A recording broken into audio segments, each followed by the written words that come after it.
বাবি প্রোগ্রামটা হয়েছে তোমার কেমন লাগলো? খুব ভালো, সুন্দর প্রোগ্রাম হয়েছে এবং মোস্ট ইম্পর্ট্যান্ট ওরা এই বড়দিনে এই বাচ্চাদেরকে স্কুল ব্যাগ দিচ্ছে এবং বয়স্কদের জন্যে, বয়স্কদের না সবার জন্যই চোখের আই ক্যাম্প করা হয়েছিল এবং কম্বল বিতরণ করছে, সুন্দরভাবে সাজিয়েছে। আগামী দিনে আরও বড় হোক এই ওম সাই ফাউন্ডেশনের এই উদ্যোগ, এই আমি প্রার্থনা করি যিশুর কাছে। Thank you.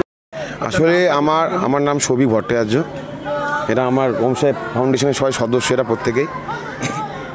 আমি 2015 সাল থেকে এই কর্মসূচিটা চালিয়ে যাই। আগে একটা কাস্টমারের সাথে যুক্ত ছিলাম, কিছু কারণবশত ওখান থেকে বেরিয়ে এসে আমি 2019 সাল থেকে আমি ভাবনা চিন্তা করি যে নিজেটা কিছু করব। তখন আমি ওম সাই ফাউন্ডেশনের প্রতিষ্ঠাতা করি। তারপরে আস্তে আস্তে এই প্রোগ্রাম দেখতে পাচ্ছেন, আমরা চেষ্টা করি যাতে মানুষ বলতে গেলে প্রত্যেকজনের আমরা কাছে দাঁড়াতে পারি, পাশে গিয়ে, বিশেষ করে বাচ্চাদের। আমরা বাচ্চাদেরকে যাতে, যেমন ক্যারাটে ক্লাস চলে, ড্রয়িং ক্লাস চলে, টিউশনই চলে। আমাদের জানুয়ারি মাস থেকে নতুন সেশন চালু হচ্ছে। আমরা যতটা কমে পারা যায়, একদম নমিনাল প্রাইস, যেটা হচ্ছে ধরুন 1 থেকে ক্লাস 4 পর্যন্ত আমরা 300 টাকায় পড়াবো অল সাবজেক্ট, আর ক্লাস 5 থেকে ক্লাস 8 পর্যন্ত 500 টাকায় অল সাবজেক্ট পড়াবো, আর 600 টাকা একদম 12 পর্যন্ত। চেষ্টা করছি, আমরা চেষ্টা করে যাচ্ছি। গুরু দক্ষিণা ছাড়া তো কিছু হয় না। যদি পারতাম তাহলে এটাও নিতাম না। একটু পাশে থাকলে মানুষ আরও সুবিধা হয়। এই 4 দিন ধরে যে প্রোগ্রামটা হচ্ছে, এই সম্বন্ধে মানে রোজই তো তোমাদের এখানে খাওয়ানো দাওয়ানো সব চলছে, তা এখানে কতজন লোক খাওয়া দাওয়া করছে মোটামুটি? খাওয়া দাওয়া বলতে গেলে 24 তারিখ আমার মেলা উদ্বোধন করেছেন অঞ্জন দা আমাদের। তারপরে 24 তারিখ আমাদের সাঁই বাবা বজরংবলী দেবাদেব মহাদেবের পুজো হয়েছে সকালবেলায়। আমরা মোটামুটি বাটি করে প্রসাদ দিয়েছি 1700 জনকে, আর বসে খাইয়েছি আমরা 250 জনকে। খাইয়ে আমাদের প্রোগ্রাম ওই শেষ করেছি। খাবার মোটামুটি রোজই চলছে?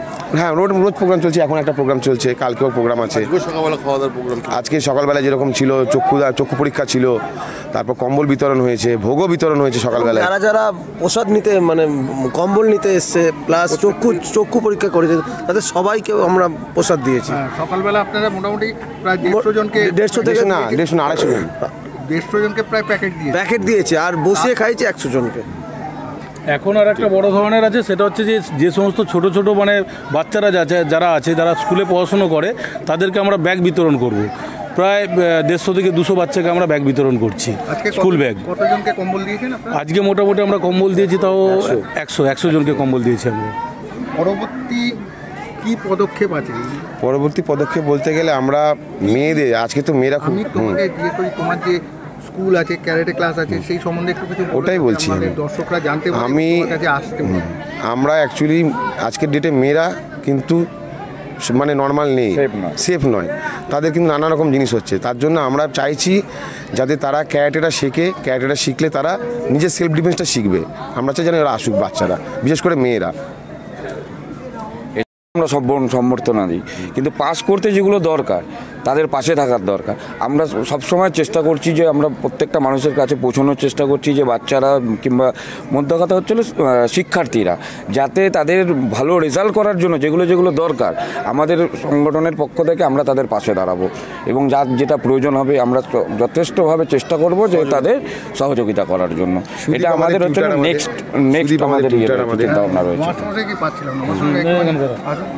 না, যেটা মেন আমাদের মেন উদ্দেশ্য শিক্ষা ব্যবস্থা যতটা সাহায্য লাগে, এরকমও কিন্তু অনেক সময় এরকম আপনাদের ফেস করতে হতে পারে যে আপনারা হয়তো এরকমও পেলেন প্রত্যন্ত মানে একদম আর্থিক সচ্ছলতা যারা একদমই অভাব, তাকে আমরা কিন্তু as a free of cost আমরা কোনো রকম তার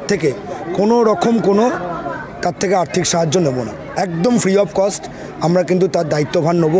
আমরা আরও একটা কথা বলতে চাই, অনেক সময় অনেক অনুষ্ঠান হয়, বিয়েবাড়ি বলুন, শ্রাদ্ধ বাড়ি বলুন, জন্মদিন বলুন, হোয়াট এভার দ্য অকেশন, আপনারা যে কোনো অকেশানে যে খাবারগুলো অনেক সময় কি আমাদের এক্সেস খাবারটা আমরা ফেলে দিই, তো আমরা এরকম কাজ ভাবি আমরা অনেক করেছি যে আমাদের অন্যজনের খাবার মানে যারা অনুষ্ঠান করেছে তাদের এক্সেস খাবারটা আমরা কিন্তু নিজেরা দায়িত্ব সহকারে পরিবেশন করেছি এবং তাদেরকে কিন্তু আমরা ভিডিও প্রোভাইড করি, কারণ আমরা চাই যাতে কেউ অভুক্ত না থাকে। মানে অ্যাকচুয়ালি খাবারটা নষ্ট করার থেকে খাবারটা যদি ডিস্ট্রিবিউট করা যায়, আপনাদের মাধ্যমে আরও আমি বলতে চাই আমাদের কথাটা, যদি খাবারটা ডিস্ট্রিবিউট করা যায় তাহলে কিন্তু অনেকগুলো লোকের অন্য সংস্থান হবে। ঠিক আছে, ওকে, ধন্যবাদ। এর পরবর্তী যেটা আপনি জিজ্ঞাসা করলেন, এর সাথে আমাদের মানে এই যে শীতকাল চলছে, আমাদের যে কোনো মানে ডেটে আমরা যতটা পারবো আমরা রাস্তাতে যারা মানে শুয়ে আছে, অভুক্ত শুয়ে আছে, যারা গায়ে চাদর নেই, আমরা সেগুলো আমাদের এই মানে প্রকল্পটা আমরা যে শুরু করেছি এটা চলতে থাকবে। এমন না যে এই এখনই দিলাম এখনই শেষ, এটা আমাদের চলতে থাকবে, মানে বরাবর অভুক্ত যারা আছে তাদেরকে আমরা দিতে থাকবো। সারা বছর এটা চলতে থাকবে। এটা এমন না যে বছরে একবার, এটা সারা বছর যারা অভুক্ত আছে তাদেরকে সেবা দেওয়ার চেষ্টা করবো। তোমাদের ওই শিক্ষা ক্যারাটে এটা তো আমাদের ফাউন্ডেশনের একটা মানে প্রতিষ্ঠানের পার্ট, কিন্তু আমরা সমাজসেবামূলক কাজ হিসাবে আমরা এই মানে কম্বল বিতরণ থেকে শুরু করে রাস্তায় যারা অভুক্ত আছে তাদেরকে আমরা এটা পুরোপুরি চালিয়ে যাব। এটা আমাদের হচ্ছে পরবর্তী আমাদের স্টেপ। Thank you.